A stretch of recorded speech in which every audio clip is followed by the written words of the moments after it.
Mr. President, have you written an acceptance speech and a concession speech? No, I'm not thinking about concession speech or acceptance speech yet. Hopefully, we'll be only doing one of those two. And winning is easy.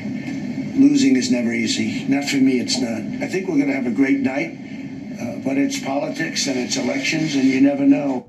You never know. Joining us now is the co-founder of the Lincoln Project and Republican strategist, our friend Rick Wilson.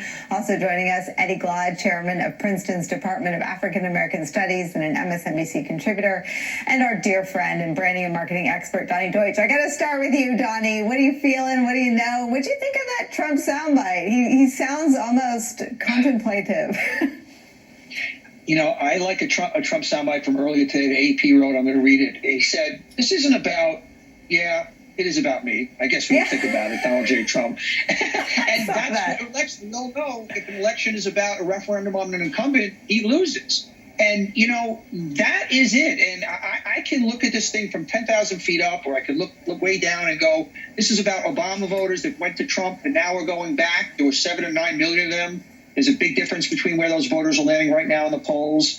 And I do think, speaking of the referendum of Donald Trump, if you went back, he made one decision in January and said, I'm a wartime president. I'm going to be on top of this COVID. I'm going to protect you. We would be looking at a landslide for Donald Trump. Instead, I believe we're looking at a landslide for the Democrats tonight. I believe this is a referendum on who we are. I believe good versus evil. I believe right versus wrong. And a final congratulations to Rick Wilson on a fantastic job. That Lincoln Project, some of the best advertising I've seen in my career. Rick Wilson, you are one of the people that turned this into the structural race that it is, a referendum on Donald Trump, with your unyielding, unrelenting ass-kicking of Donald Trump and his children and his campaign advisors, and everything about his presidency that felt so screwed up. What is the closing kick in the teeth from the Lincoln Project? The closing kick in the teeth is that America is out there right now. They are in the streets. They have voted early. They have delivered their verdict. We are seeing that the turnout in a lot of Republican areas today is anemic. We're seeing that Democrats are coming out even on Election Day after having already kicked his ass on early voting. And, the judgment of the people is here. Today it's happening. No ad that we could make can convince people more effectively than what they're seeing in their daily lives every minute of the day.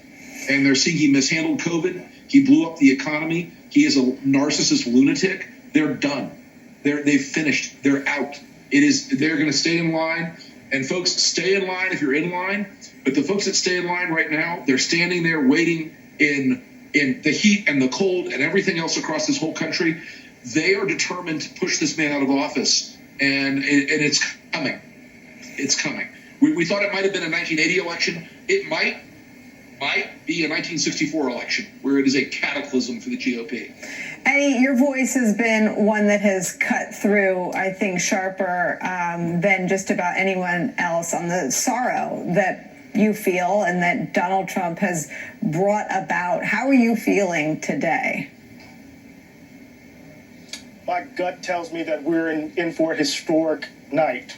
I think we're going to see an extraordinary turnout across demographics. We're going to see this shift in the center of political gravity of our politics more generally. Because, Nicole, we face an election that is taking place in the context of a moral reckoning. Our democracy is on the ballot. It's not just Trump. Our democracy is on the ballot. And what we're seeing and what we've seen is that Americans are showing up. All of us are showing up. And we're going to take care of business tonight so that we can get about the hard work that November 4th will inaugurate. We're going to take care of business tonight because the hard work begins the day after, right? November 4th, November 5th. So I'm feeling good. I'm feeling excited right now. Rick, Eddie, and Donnie, I got nothing but love, bottomless love for all three of you. I could not finish out this hour without letting the three of you be the exclamation point or in Rick's case, however you put a bad word in punctuation. I love you all. Thank you so much for jumping on the air with us. I am going to duck out and turn over our network's coverage to my colleague Chris Hayes. I will be back with Rachel, Joy, Brian, Steve Kornacki, the whole gang at the big board starting at 6 o'clock. But stay right where you are. Chris Hayes continues our special coverage after a quick break. Steve Kornacki will have the first exit polls. Don't go anywhere tonight.